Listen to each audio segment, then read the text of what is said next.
It's unacceptable. No, it's not fair. Well, I have no doubt that is a frustrating part of that process.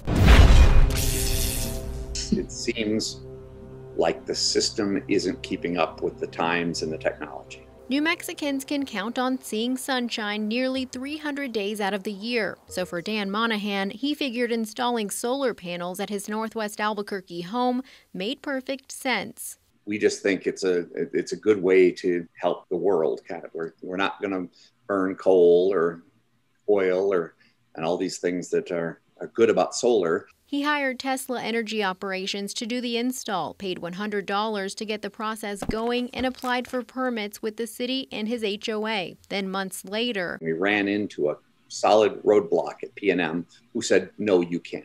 A notice from P&M states the current feeder that would connect your project is considered full and we cannot interconnect any additional solar without significant system improvements. P&M adds there are no current plans for system improvements to increase capacity. So what is a feeder and why is it important? Essentially, there are power distribution lines both above and below ground transmitting electricity to homes. P&M says each feeder has very strict voltage and capacity requirements to keep everyone operating. Adding more solar-generated energy to a maxed-out feeder without upgrades could create a safety hazard. Through Facebook, Monahan found other homeowners were told the same thing. They can't install solar due to P&M feeders being at capacity. Should you and your neighbors be getting the answer no from P&M? No, you cannot have solar. I think it's absolutely insane that somebody can tell me that I can't put solar in my house, especially the people who sell non-solar electricity. Imagine if the bakery down the street could tell you that, yeah, we know you can bake bread yourself, but because of regulations, you have to buy your bread from us. Sorry.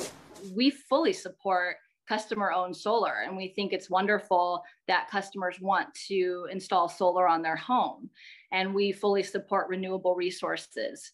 But we do have a commitment to make sure that when we're interconnecting anything onto our grid, that it's being done so under the guidelines and standards set by the interconnection manual and the PRC. Spokesperson for P&M, Megan Kavanaugh, says the utility company does not deny applications for customer-owned solar systems, but rather places them on hold. 99% of the interconnection applications that we receive are approved. But the number of customers waiting in line for solar is climbing. P&M saw a record number of applicants in 2020, a 44% increase from 2019, with more people staying home in the pandemic. That was a huge increase for applications for solar requests. To increase feeder capacity, rules set in the interconnection manual state the cost of utility system modifications shall be borne by the customer, an issue discussed during a recent virtual workshop with utility companies and state regulators. The cost of these upgrades, as I mentioned previously, are well in excess of $1 million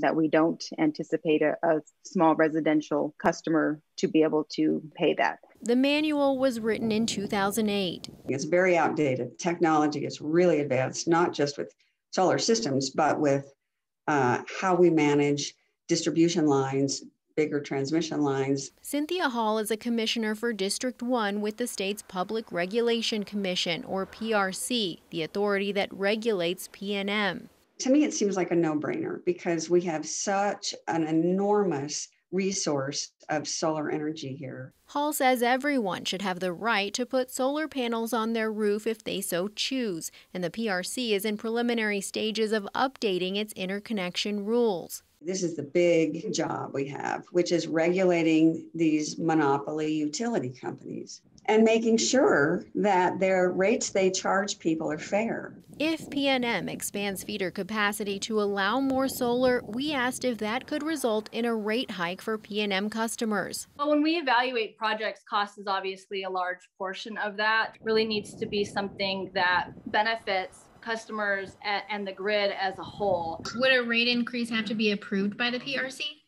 Oh, yes, that's our job. For now, P&M encourages homeowners and contractors to look up their address online before investing in solar to see if feeders in their area are at max capacity. Meanwhile, the state's Energy Transition Act, signed by the governor in 2019, sets New Mexico on a path to being 100% carbon-free by 2045.